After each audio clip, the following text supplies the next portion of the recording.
welcome the newest NHL team to town for the first time ever. And for the last time in 2024, we get you set for the Oilers and the Utah Hockey Club on the GCL Diesel Oil Stream pregame show. Good evening, everybody. Welcome to the GCL Diesel Oil Stream pregame show. Tom Gazzola with you alongside Hernan, Salas back at EST HQ. I'm coming at you from our beautiful satellite studios in downtown Edmonton. Matt Kassian will be by shortly for Game Changers. We'll also be joined by Belle Fraser from the Salt Lake Tribune to get us up to speed on the Utah Hockey Club. Second of 3 meetings this season between these two teams. Of course, you can join the conversation. Hit us up on the text line, 780-218-9999. Or if you're watching on YouTube, like, and if you haven't already, subscribe, and then get into that nasty chat. Of course, GCL Diesel, providers of the best diesel engine components around, from turbochargers to injectors, fuel pumps to sensors. They are the critical engine component experts, proud to serve Edmonton and Northern Alberta for over 50 years. Nanso, happy New Year's Eve to you, buddy. How you holding up? Are you excited? Are you not happy that we have to work? Awanik said, boys, you can do an earlier post-game show. You don't have to stick it out for the full hour. So we'll be in and out, neat and tidy, and everybody can go and enjoy whatever they're going to do for New Year's. Hey, it's what we signed up for, Tommy, right? It's that is part true. of the gig. The Oilers usually play on New Year's Eve. It's funny because the Old Kings usually play on New Year's Day. So there's a lot of people working on this night. So, I mean, Tom, I always say this, like, it's our job, but it's not really that difficult of a job. I've done some much harder jobs, so this one's fine. I was going to watch the game anyway, Tom, and then I'll be able to be with the loved ones after for a bit and maybe indulge in a few cervezas or cups of wine. But excited for the new year. It's been a great 2024 in terms of sports, in terms of the personal stuff as well. But excited, and we'll see if the Oilers can go into the new year on a high note with a big dub here tonight against the Utah HC. Edmonton looking to bounce back after a less than stellar weekend in California. Of course, letting the Moms down. They weren't mad. They were just disappointed. An okay game in LA. They take out 1 point from the Kings and end up losing in overtime there. And then against Anaheim on Sunday, Hernan and I and Cass, I think we gave that its fair shake. Not good. No bueno, as Nanso likes to say, the Latino Heat. Bringing it as always. Speaking of the Latino Heat, do you want to throw out the question of the night? I do, and it's a very simple one. We're about 6 hours away from transitioning into 2025. So outside of needing a top 4 defenseman, because I think everybody's going to say that, I want something, a wish list, one thing that you want to kind of improve or see different on the Oilers. It can be a player turning it around. It can be a player playing in a certain position in the lineup. It could be acquiring another player. It can be bringing someone up from the minors. It can be the power play getting to 30%. It can be the PK getting over 80%. It can be Stuart Skinner getting over 905 save percent. It can be so many things, Tom. So we want to hear from you today. What's on your wish list for the Oilers heading into the new year outside of needing a top 4 defenseman, because that's the most obvious one? I like it. 780-218-9999. And also get into the nasty chat with the answer to the question of the night. Can I go first, Hernan? Sure. I have a feeling I know what a lot of people are going to wish for, and they should. So I'm going to try to do something a little bit different. I'm going to wish for the Oilers' bottom 6 forwards to start contributing a little bit more offensively. I like it. And I'm talking about guys like Adam Henrique, obviously. I'm talking about Connor Brown, and I'm talking about Matthias Janmark, the janitor. I am talking about Jeff Skinner, who's back in the lineup. I want to see the bottom 6 guys contribute offensively, because I do think they do their jobs for the most part in their own zone and defensively, minus Henrique in Anaheim, or pardon me, LA. But the bottom 6 guys chipping in on the offense.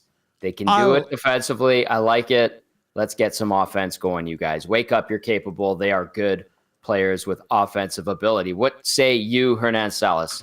I'm going to go with I wish that Jeff Skinner finds his game and becomes a solid contributor to the Edmonton Oilers. He's the biggest topic right now. He's back in the lineup. In about 25 minutes from now, we're going to find out if there is, in fact, changes to the lineup. Chris Knobloch usually says one thing, does the other, so I'm not holding my breath, but I'm intrigued to see where Skinner slots in. I just, listen, he was such an exciting signing back in good old July there. This guy, we all know his capabilities, what he can do. He's scored a lot of goals in the last 3 years, Tom. He's not here for his defensive play. He's not a PK guy. He's not going to see power play time here on the first unit. But I still think there's something there. And I hope he gets a run, and I hope he finds his game, because if he can, it's only going to help the Oilers in their quest for the Stanley Cup. I like it. All right. Text us 780-218-9999. What you wish for the Oilers in 2025. The Wolf says, the Wolf wishes for someone like Holloway at trade deadline for playoffs. Fast and can bang and be physical in the corners. The Winter Classic just concluded. St. Louis beats Chicago 6-2. Dylan Holloway did score for St. Louis in this game. Yeah, I understand the Wolf. I understand where you're coming from. However, now if Skinner had 10 goals and 10 assists or something like that right now, I think it would ease the sting of the Holloway success in St. Louis, right? If any of the new guys, Arvidsson, right, just pick whoever. I think if those guys were producing where Holloway is right now, Tom, I thought Joaquin made a good point today about Holloway, or maybe it was yesterday. Like, he's not getting the same opportunity here that he is in St. Louis. He might. There's a slim chance. But he's not getting top power play unit. He's not playing probably in the top 6 on a consistent basis. So it's a little bit different. And take nothing away from him. He's been absolutely fantastic. So, speaking of Joaquin, he is in the building here at my place. He's on the broadcast tonight. Say, hey, Joaquin, everybody says hi. Sweet. He says, sweet. That's all he has to say. All right. The Oilers 21-12-3, riding a 2-game winless streak. Utah 16-14-6, riding a 4-game winless streak, 0-3-1 in that stretch. We will get to starting lineups when the teams hit the ice for warm-up, because all we do know, I was down at the rink for morning skate. It was highly optional. Both goalies skated. Skinner's starting. We do know, according to Chris Knobloch, he told us Jeff Skinner will be back in action. So we don't know the lineups and the lines and the pairs. I think it's pretty safe to say it'll likely stay similar to what we've seen over the last few weeks. But lineup-wise, we will deliver that after the teams hit the ice for warm-up. We do have the Advantage Sports Medicine and Physiotherapy injury report that I can provide with certainty at Advantage Sports Medicine and Physiotherapy. We treat you like the pros. Our multidisciplinary team includes sports medicine physicians, along with highly skilled physiotherapists, strength and conditioning coaches, and massage therapists. Whether you're recovering from an injury or looking to enhance performance, we treat you like a pro, using the same locker room approach trusted by the best in the game. For the Oilers, Alec Regula still out since being acquired off of waivers from Boston, IR knee, Evander Kane, LTIR abdominal surgery, Utah Hockey Club dealing with a bunch of injuries, Sean Dursey, IR shoulder, Connor Ingram, IR upper body. He was actually just sent down today for a conditioning stint to Utah's AHL team. John Marino, IR lower back, and then Robert Bertuzzo, as Ingram was also sent down for his conditioning stint. Bertuzzo was put onto the IR with a lower body issue. Maverick Lamoureux, also IR upper body. So Utah dealing with a bunch of injuries and moving some pieces today in regard to that. So Ingram is on his way to the AHL for a conditioning stint. Robert Bertuzzo, the big Italian paisan on defense, is on IR instead of being listed as day-to-day. That is your Advantage Sports Medicine and Physiotherapy injury report. All right, the question of the night one more time, Hernan, and we want to get as many people in on it as possible. Lay it out there for us, if you will. Yeah, outside of acquiring a top 4 defenseman, what is on your wish list for the Oilers heading into the new year? I selected Jeff Skinner, bounce back in the second half, becomes a solid contributor for the team. And Tommy said, more production from the top six. Bottom six. Bottom six. Sorry. Yeah. Hey, more production from the top six. It would be nice too. Hey, they're great. They only have two of the best scorers in the league, but a little bit more would be great. Nugent Hopkins 5-on-5. I'm with everybody on that one. Podkolzin, that would be great to see him score a little bit more, but I know he digs pucks out. He does the little things. I appreciate that, but it'd be nice if he chipped in with a little more offense. All right, I know our game analyst is ready to go.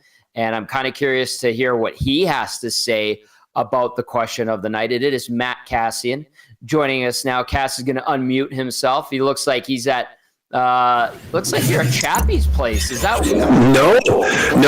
Actually, out with some other friends at their place. So hopefully you can hear me okay. Nice. Brought the road rig here, so lighting is a little different, but no, we're good. We kicked all. There's only a couple families here, but there's 36 kids. That we're all in the house, so a lot of noise. But we kicked them all outside. Everyone was like, "Well, we got to do the pregame show. We got to make sure Tommy and Hernan and everyone can hear." So the kids are outside in the freezing cold. Some of them skating, some of them I don't know what they're doing, but they're in the snow and they're good. Good. They're going to be just fine. It's not like it's warm out there, but for a few minutes, they're going to be A-okay. They're okay. They're going to be all right. All right, Cass. Question of the night. You heard it there. What's your wish for the Oilers heading into 2025? I said bottom six production. Hernan said, what was it? Jeff Skinner getting his button gear. And then what do you think, Cass? What would be your thing? Yeah. I'm going to say production from your top six wingers. To me, like Arvidsson, Ryan Nugent-Hopkins would be two kind of in particular where I'd like to see Arvidsson get a little bit more consistency. And I know he was hurt and he missed a bunch of time and he's been playing all right since he came back. But he's a guy in particular where I look at it and I'd be like, yeah, I really want to see more offensively from him. And then Ryan Nugent-Hopkins as well, who hasn't 5-on-5 found ways to produce. Now, still is a big part. And when he was out of the lineup and sick the other day, and we were sitting and watching that game together against the Ottawa Senators, Tom, you see how much they miss him on the power play. He's still a really important guy in terms of offensive production there, but 5-on-5, he hasn't quite found his stride yet. I'd like to see more out of Ryan Nugent-Hopkins offensively, and I'd like to see more out of Victor Arvidsson. I like it. All right, get your answers in if you're listening or watching. 780-218-9999. Get into the nasty chat as well. Coach Mike says, guys, all time, don't the Oilers play well on the New Year's Eve game, especially at home? Hoping the Oilers finish the job in 2025. Cup number 6. There you go, Coach Mike wishing for cup number 6. I will look up the New Year's Eve thing. But we do need to get to Game Changers with Matt Kassian, brought to you by Damon Bunting Remax Elite. Damon Bunting, consistent, top producing realtor in Greater Edmonton and among Western Canadian Remax realtors. He and his team would love to help you find that right home or make the move from your current home. Check him out, DamonBunting.com, or visit his Instagram at Damon Bunting Real Estate. Cass, number 1, young and old. Yeah, one of the youngest teams in the league in the Utah Hockey Club, one of the oldest teams in the league in the Edmonton Oilers. Now, both teams have skill, which is what makes it an interesting matchup. It's like you have old skill and you have young skill, some really good young players, some local products too, guys like Dylan Guenther, who's pretty fun to watch, high skill guy, can put the puck in the net, as well as the likes of Clayton Keller, who he's not necessarily really young anymore, has been developing, but is a fantastic player.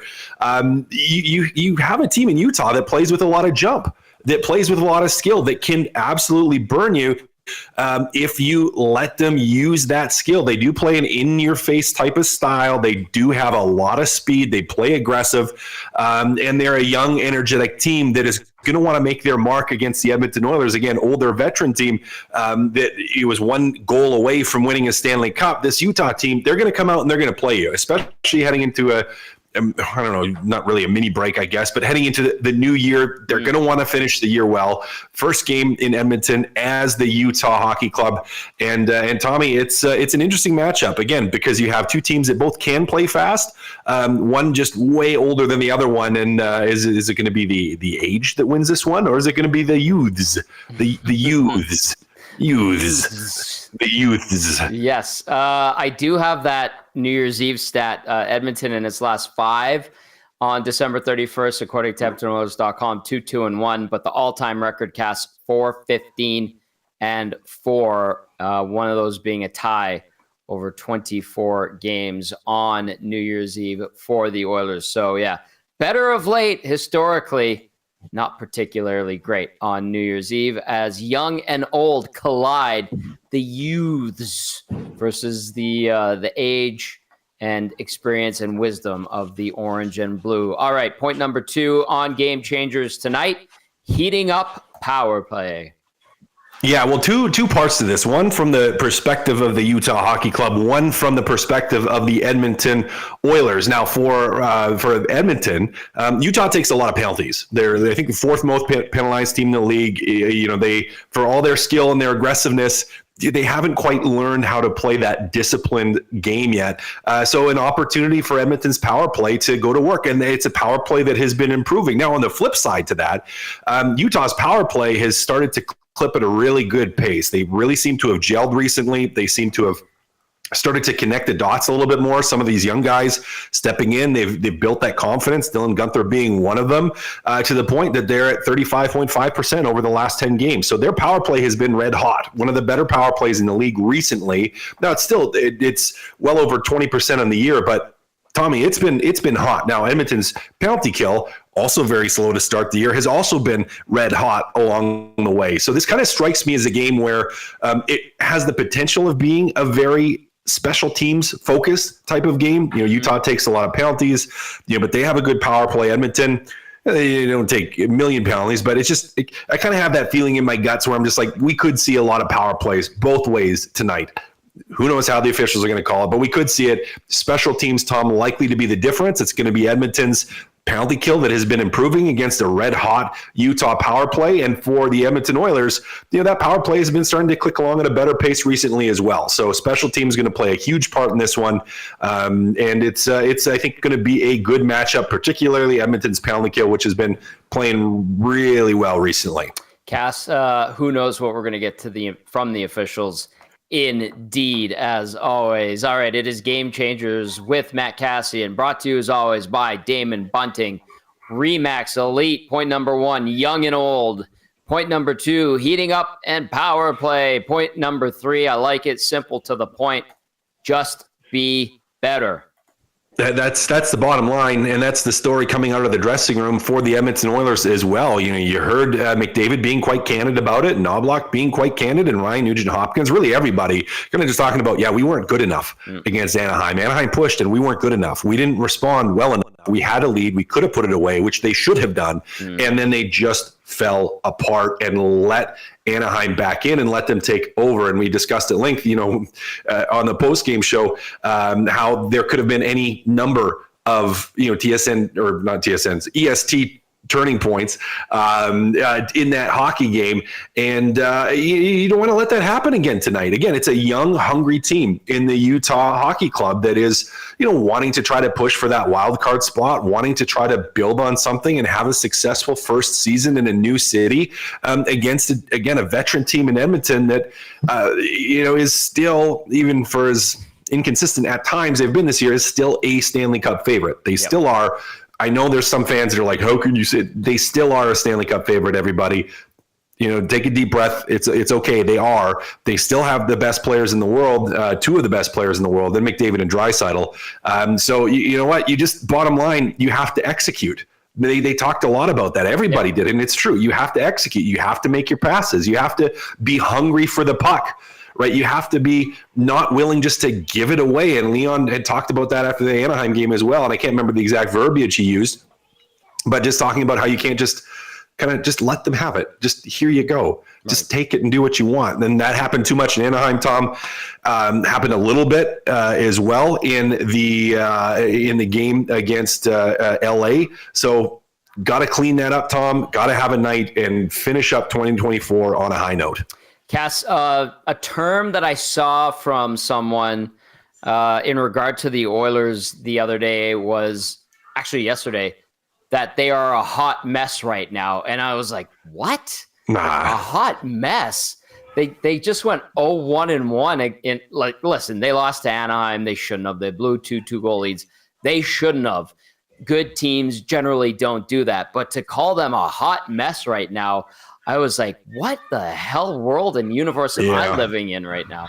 I think, do you think that some people are making too much of that weekend? Oh, yeah. Yeah. Like, no, they're not a hot mess. Yes, some people are making too much of it. They won, what was it, 6 games in a row heading into the Christmas break? They're on a winning streak. They were on a winning streak. So let's pump the brakes a little bit. I get they haven't been 2 great games. Right. They haven't been 2 great games coming out of the break. Their momentum stopped. They weren't able to carry it through the break, which is disappointing. So it's okay to be disappointed, but they're not a hot mess right now. They had a bad second period against the Anaheim team, and you end up losing the game because of it. You had some mistakes against LA in I would say a sluggish game, sloppy game for both teams coming out of the break. It wasn't just Edmonton. Like, LA was sloppy too. They end up winning. You still get a point. So, 0-1-1, we're not thrilled with it. But if we look at the last 8 games, that's 6-1-1.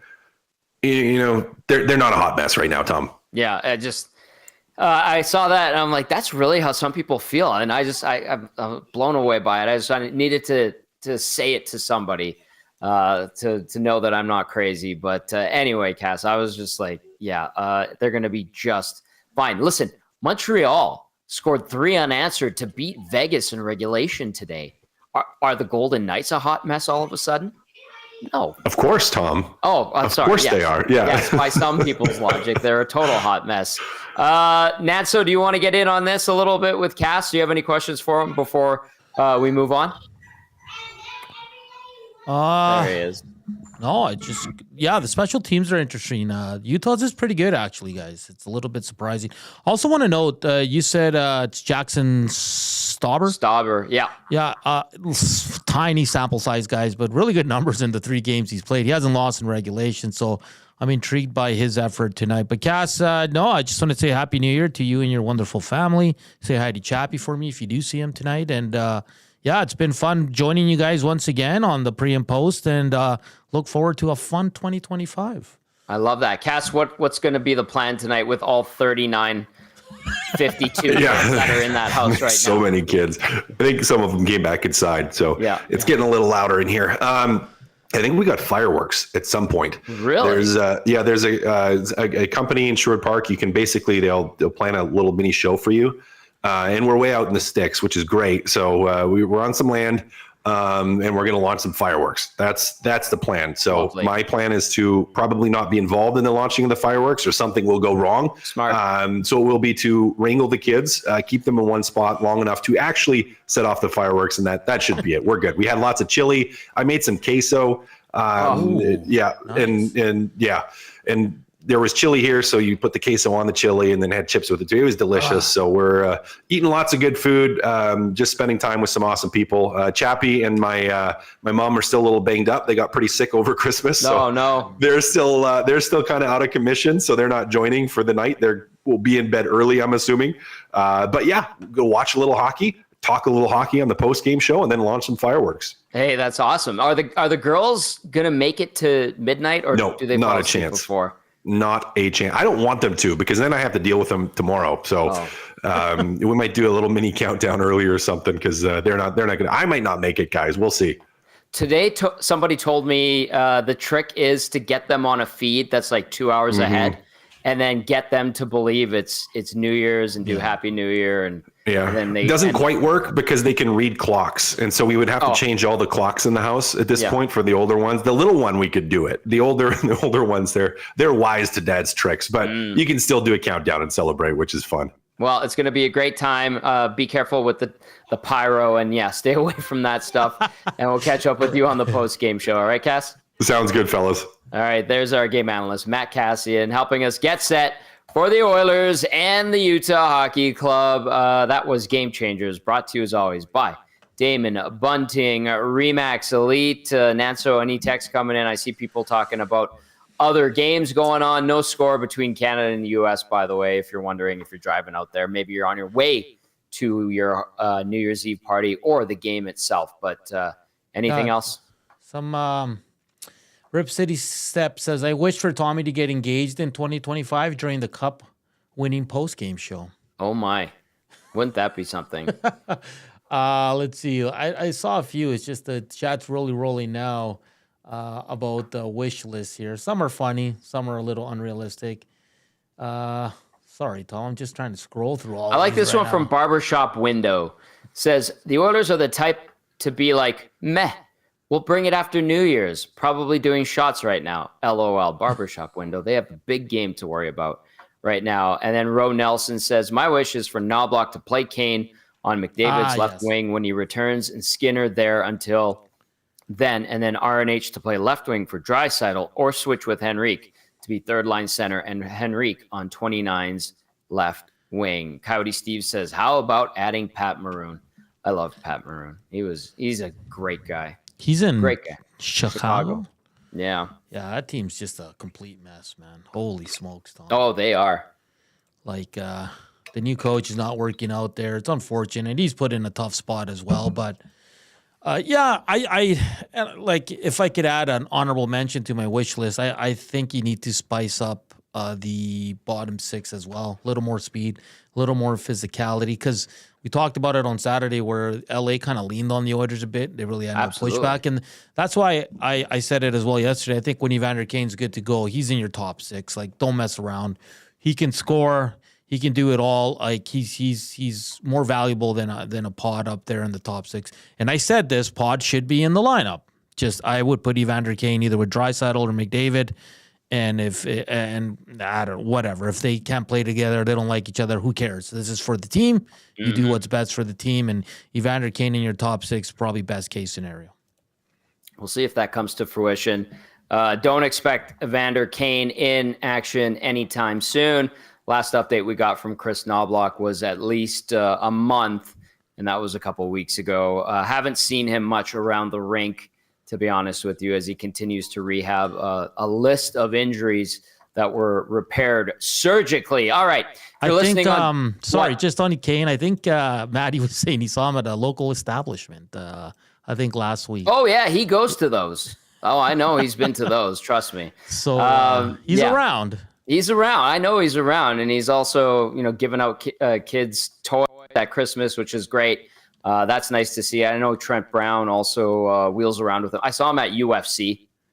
Wheeling around with Trent Brown. So he's around. All right. If you're listening on iHeartRadio, TuneIn Radio, of course, EdmontonSportsTalk.com's audio player.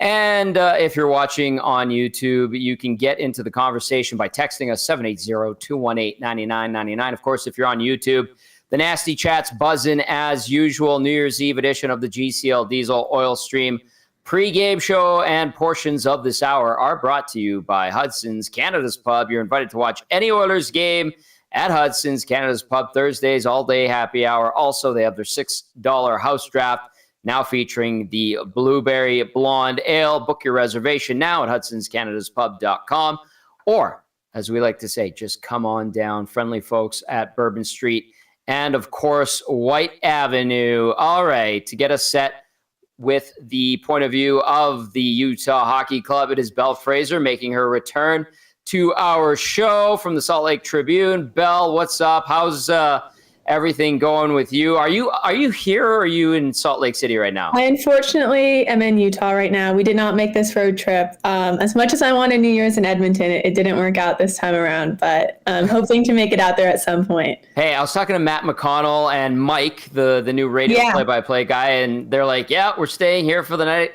And I said, boys, there's a lot of fun to be had in Edmonton, even on a cold December/January day as we flip the calendar. But yeah, it's a 4-game road trip for Utah, and I know it started last night in Seattle. Let's begin there, because a tough way to start the road trip with a 5-2 loss from that game. What were some of your takeaways last night?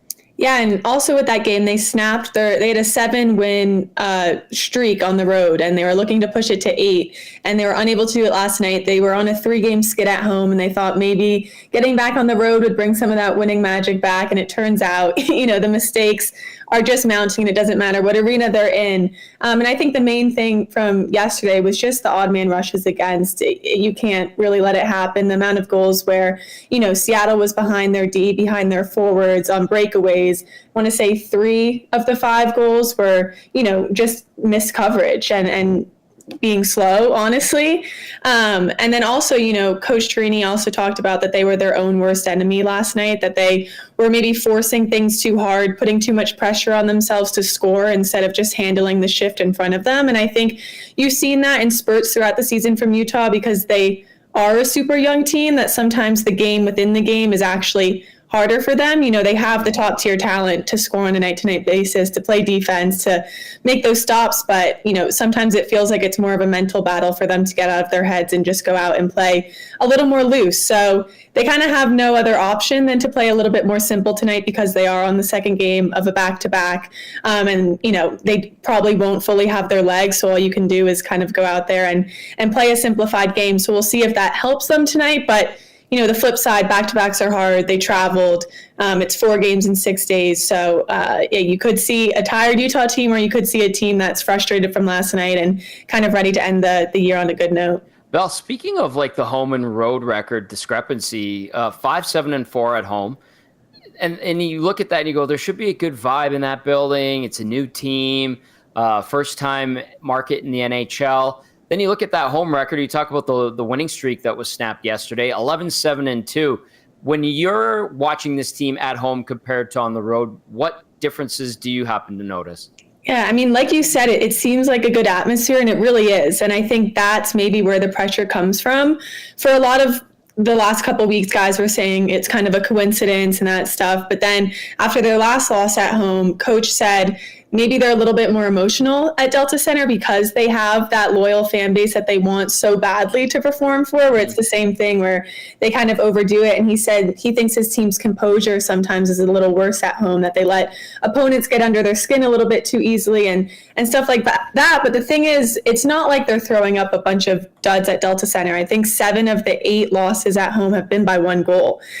So they're close games and they're exciting games, but they're just never able to close it out.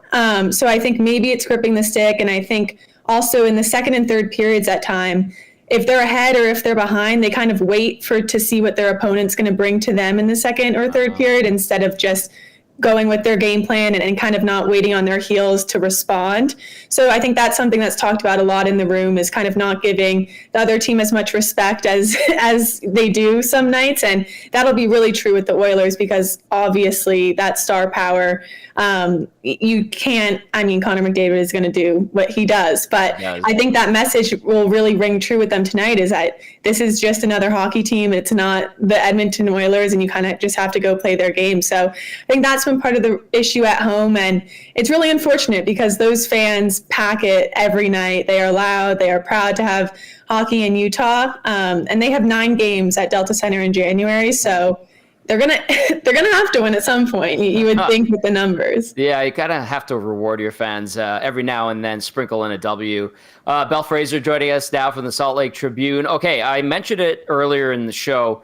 Utah's dealing with injuries, and listen, it happens to most teams throughout the year. The Oilers were very fortunate last year. Right now, they're doing okay injury wise. But on the flip side, Utah HC is dealing with a bunch of guys who are out now. Their impact on the lineup, varying levels, obviously. But how much do you think that that's led to this little slide of late, in your opinion?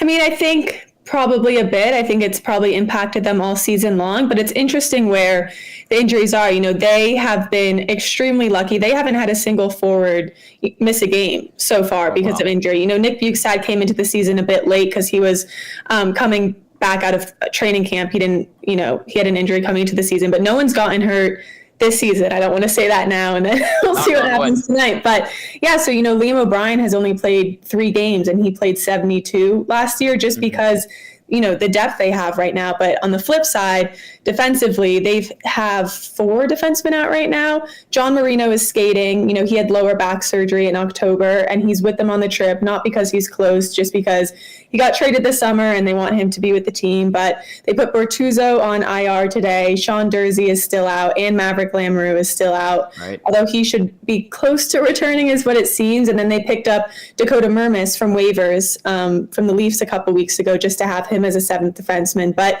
yeah, it's really what they have right now. And I think we talked about this a month ago. Former Oiler, in the organization, Michael Kessering has really stepped up. He's now on the second pair with Ian Cole. And then you can't say enough about Mikhail Sergachev. I mean, he has carried that D group through and through. He's playing close to 28 minutes a night, power play, penalty kill, and Olimata too. They picked him up as well in a trade in late October, I want to say, and he's been a really good patchwork piece. So I think it's easy to blame the losses and the ups and downs on that, but it's just not the type of team they are, I believe. I think they can win with the guys in the room, and it's proven people have stood up. Connor Ingram too. He got lent to the AHL today on a conditioning loan. Their presumable number one starter coming into the season, and Karel Vejmelka has played, a career year so far in 20 plus games. And he's the starter, I think, even if Ingram comes back. Jackson Stauber is starting tonight, though, the backup. So he's been good too, though. So, I think it's unfortunate, but they're a next man up mentality, and they're not the type of team to kind of say, oh, we can chalk that up to, not having our top players right now. I'm glad you brought up Jackson Stauber, because we know he's getting the start for Utah HC. His numbers, the win-loss record is excellent. Incredible, right? Yeah, hasn't lost in regulation in 3 games so far. Had a shutout against the Golden Knights. What can you tell us about the goalie we're going to watch tonight? Yeah, I actually talked to him this week just because when he was called up in November, it was on a day-to-day basis because I thought Ingram was day-to-day, and now he's been here for more than a month. And I was just asked him, like, is it physically harder or mentally harder for you to kind of fill this role right now? And he said he's really just focusing on taking it a day at a time and the fundamentals of his game. He says he's not trying to, change into an all-star NHL goalie by tweaking a bunch of stuff about how he knows how to play his game well. He said it's just really going back to the basics and honing in on those skills, especially because they've only practiced maybe 8 times since he got called up. Obviously, that's 8 to 10 times. So that's a lot different from his AHL schedule. So he said he's working a lot with Corey Schwab and kind of just staying mentally prepared there. And like you said, when he's been called upon, he's been good for them. And I would say he's on the smaller side, but very athletic, really calm. I think that's something he and Vejmelka share. They're really quieter guys, and it shows in net. And I think that helps the team when you feel like your goaltender is not, in a frenzy. It kind of trickles down the lineup. So True. For Stauber, it's a small sample size, but he's been working hard, and he needs to come in. Vejmelka can't workload-wise play 4 and 6. I wasn't sure if it was going to be the back-to-back against the Oilers that they put him in for, but they put him in against the Vegas Golden Knights his first game, and he posted a shutout against that caliber of an offense. So I think they feel good about it, and we'll see how he fares. Yeah, they should. 2-0-1, 196 GAA, 928 save percentage with the shutout you're talking about. 7-1-1 is his record in the NHL between Chicago and Utah. 252 goals against average, 916 save percentage. That's a good way to make a statement as you try to make your way into the NHL. We're joined by Belle Fraser from the Salt Lake Tribune, getting you set for Utah HC and the Oilers' last game of 2024. All right, we knew this team as the Coyotes. They're technically an expansion franchise with a lot of former Coyotes on the executive side and on the ice in the organization still.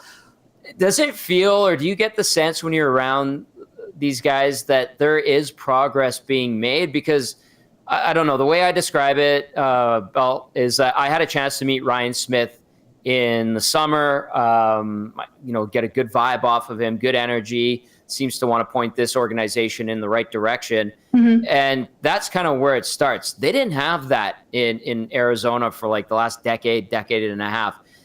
Do you get the sense that there is some traction being made with this franchise? Absolutely. And I think it starts with what you said about Ryan Smith. The players love him. He has been there. What they did in 4 months is absolutely incredible. Utah's locker room is, first class, and they have their training facility out at the Olympic Oval. They're building them an entirely new one.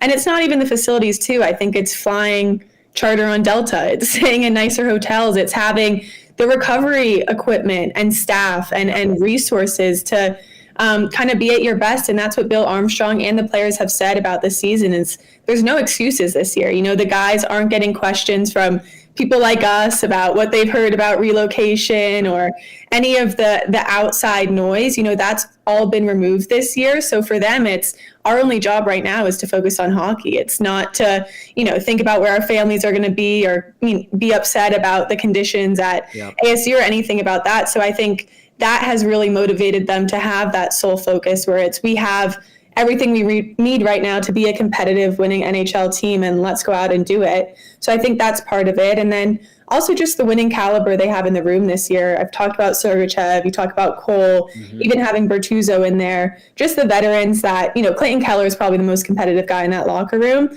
but he hasn't been in a Stanley Cup final, and a lot of those guys have. So I think they're expecting to win a little bit more right now, and it's less getting out of the pattern of accepting losses and more pushing themselves to think they should win on a nightly basis, even if they're not. So I've definitely seen that shift. And I think, like you said, it all really starts with the new ownership. Yeah. And I mean, Arizona ended up becoming a hockey wasteland, and it certainly doesn't feel like from the outside that Utah is anywhere near that, leaps and bounds ahead of where they were last season. Okay, Bell. This is the aesthetic of the game, and I want to know because there was a ton of excitement when Utah jerseys went on sale to the public. Anything new with the team name, or has that gone quiet? Because I continue to mock Utah HC. That's a me thing. Some people love it.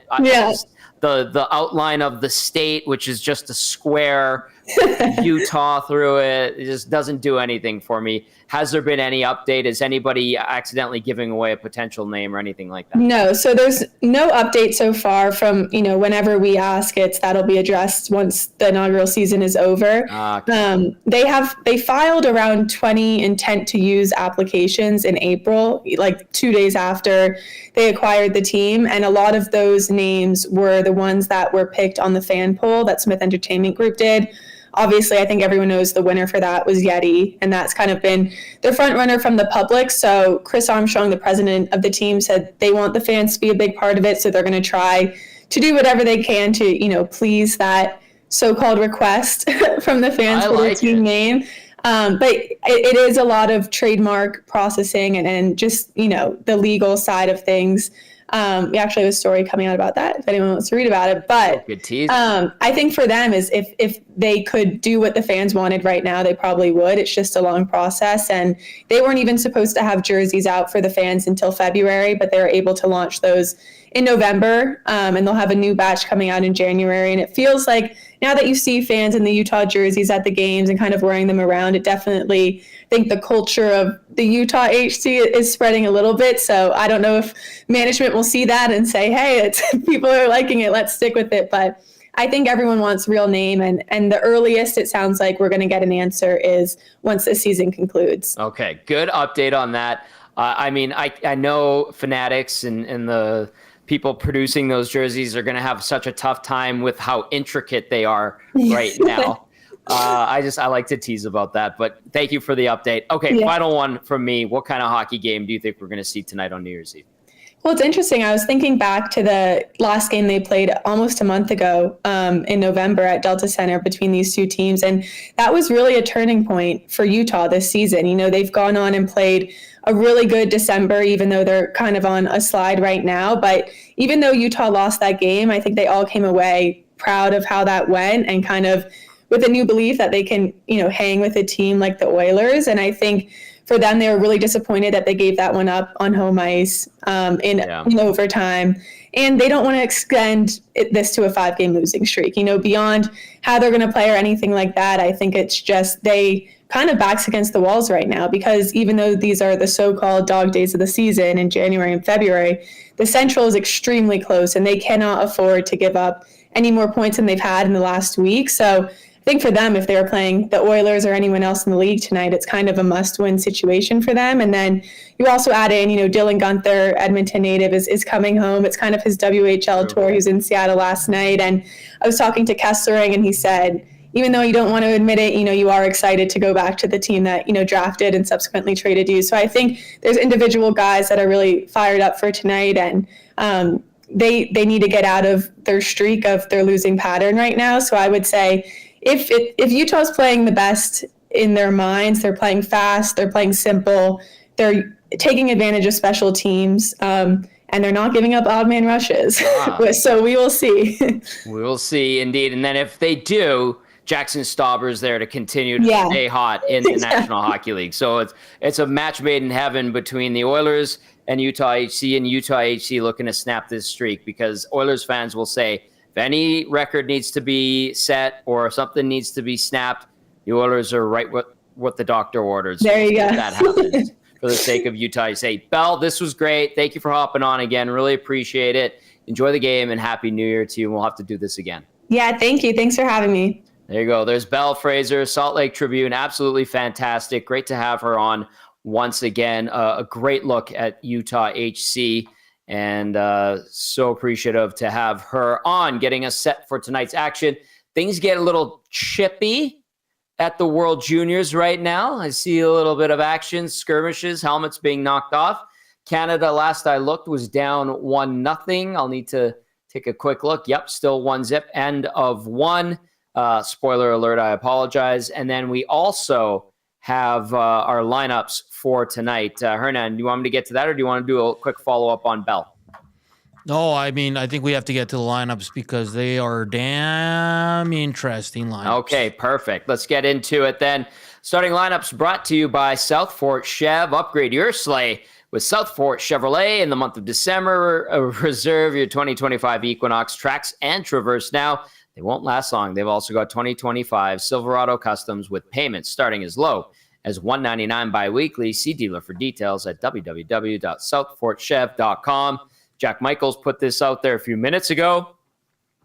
Here we go. McDavid centering Hyman on the left, Connor Brown on the right, Leon Draisaitl centering Podkolzin on the left and Arvidsson on the right. Ryan Nugent-Hopkins at center between Matthias Janmark and Kasperi Kapanen. Adam Henrique centering Jeff Skinner and Corey Perry on defense. Ekholm with Bouchard, Nurse with Stetcher, Kulak with Emerson. All right, let us know your thoughts on these lines. 780-218-9999. Of course, get into the nasty chat if you're watching on YouTube. Hernan, your reaction to what we're seeing here for tonight? Yeah. I mean, he put him in the blender. That's for sure. He stayed true to his word from his morning avail. I for the life, I just don't get it with Podkolzin and Draisaitl. I truly don't. I mean, you need production. There's no production there, but whatever. Yeah. It is what it is. It looks like that's going to be a thing this whole year. All this tells me, Tom, is we're going to see the nuclear option pretty early in this game. Well, seriously. If they're down and they need a goal, probably.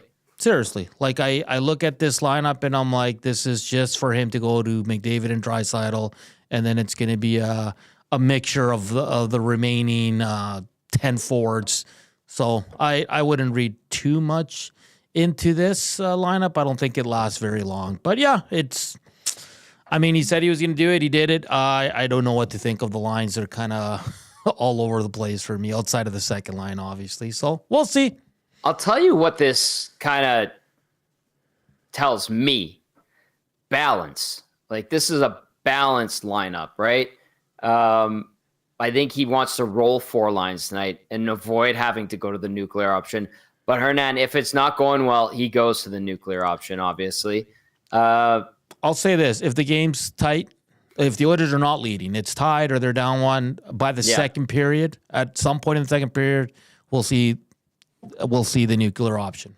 Yeah. Guaranteed. I don't doubt that for a second, but this is a lineup that strikes me as very balanced, and there's good players on every line, guys capable of being responsible defensively as well as providing offense. So I would call this lineup very balanced.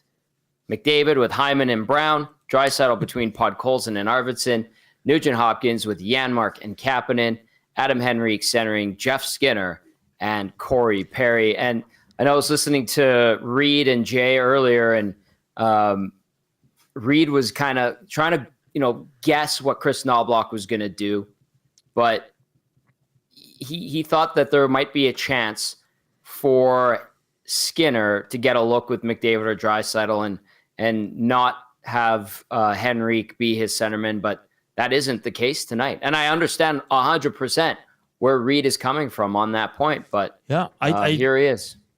If you want Skinner to succeed, we know he has limitations to his game as an older guy. He's not going to change his game at 32 years old, guys. I think he's 32. So at least he's playing with more skill today. Like Corey Perry is an older guy, slower, but he has skill. Enrique, I mean, he's your classic third line guy who can moonlight in your top six if you'd like, who in his previous teams, Ducks, Devils, he has shown he can score. So I don't mind that line for Skinner because he's playing with guys that at times outside of Corey Perry, who was obviously MVP one year. Yeah. But Enrique also has a little bit of offense there and a guy that needs to get going as well. So RNH, Kapanen, Janmark's an interesting one for me. I actually don't mind that. You got a little bit of speed, a little two-way, and you got the janitor on there. So we'll see what happens. And Connor Brown's been good as of late. So why not see what he can do up there with McDavid? Last year, everybody thought he was going to be his wingman and score 40, and that did not happen. But you never know. They might find some. I don't mind Brown and Hyman kind of flanking McDavid. That's two guys that go to work. So, interesting lines, Tom. Very interesting. When you were reading those, our nasty chat just like everybody's. Are they mad? Or give us a taste of what the feeling is there. Some people are happy Nuge is centering his own line. Okay, interesting. Some people are upset that Skinner's still not getting a shot. Zedmo says you can't break up Janmark and Brown. I really like those. I really like that third line with Enrique. Like I that's one line that works like nonstop. Do you know what I mean, Tom? Yeah, I think it's always going to be there and they can always go back to it. But I don't know, man. I'm getting the sense he's just trying to give something, kind of a little jolt to the system. He tried to do that with the defense a couple of weeks ago. And don't get married to this lineup because it's not going to last. No, that's a Hernan. That's what that's what I feel it's going to happen. We're going to see McDavid with Draisaitl, and they're going to go out there and win the game. Well, if things aren't going well, we'll see McDavid with Draisaitl. But maybe they can jump out to a lead. Maybe they can actually hold the lead. Maybe they continue to hang on to momentum, something that they didn't do over the weekend. All right, text us your thoughts on the lineup. Let's take a look at the Utah HC lineup for Utah tonight. Barrett Hayton between Clayton Keller and Nick Schmaltz. Logan Cooley centering Jack McBain and Dylan Gunther. Nick Bjugstad between Matthias Michelli and Lawson Krause. And then Kevin Stenlund centering Michael Carconi and Alex Kerfoot. On defense for Utah, Mikhail Sergachev with Juuso Valimaki, Ian Cole with Michael Kesselring, Oli Mata with Vladislav Kolyachonok. And then that brings us to your starting goalies for the Oilers. 26-year-old Stu Skinner, 13-8-3 with a .289 GAA, .894 save percentage, and one shutout in 24 games this season. He will face Utah Hockey Club for the first time. Again, they're technically an expansion franchise. And then at the other end of the rink, it is 25-year-old Jackson Stauber, 2-0-1 record, 196 goals against average, .928 save percentage, and one shutout in the 3 games he's played this year. And lifetime Stauber, 7-1-1 with a .252 goals against average, .916 save percentage, and that one shutout in 9 NHL games split between Utah and Chicago. A couple of texts to wind things down here on the GCL Diesel Oil Stream pregame show. Stanley in St. Albert, formerly YYC. He is at the game. He's got a cold one, nice and crisp and golden, ready to go. He is anticipating having a great night watching the game. Nice pick, Stanley. Thank you. Donnie says, you guys are the best. So much fun today. Oh, that was from earlier. I'll just assume he's talking about us. Donnie, always good to hear from you. Dallas from Nelson says, you lads at the game tonight. Dallas from Nelson is in the house. Well, Joaquin Gage and I are about to head over to the rink shortly. Natso, some final thoughts from you as we say goodnight. Yeah, intrigued to see these lines. It's the big game for the Oilers after unfortunate weekend where they dropped 2 games. So you want to always end the year off on a good note. So hopefully the Oilers can pick up 2. We'll be back for the post-game show, Tommy, on New Year's Eve here, having a good time. Everybody out there, enjoy the game. Be safe. Look at this. Look at this. Oh, look at that. Who's that He's guy? on the broadcast. He's on the broadcast tonight. He says he's going to make sure Gene does good. So that's Joaquin Gage. He's looking dapper as always. That's going to do it for the GCL Diesel Oil Stream pregame show. Big thank you to Belle Fraser from the Salt Lake Tribune for hopping on, giving us the UHC, Utah Hockey Club, point of view. And then thank you to everybody who watched and listened. You know we appreciate you. And for Matt Kassian, Joaquin Gage, Hernan Salas, I'm Tom Gazzola saying enjoy the Oilers and Utah Hockey Club. We'll catch up with you on the post-game show. And if you're too busy partying it up, Happy New Year. We'll talk to you later. See ya.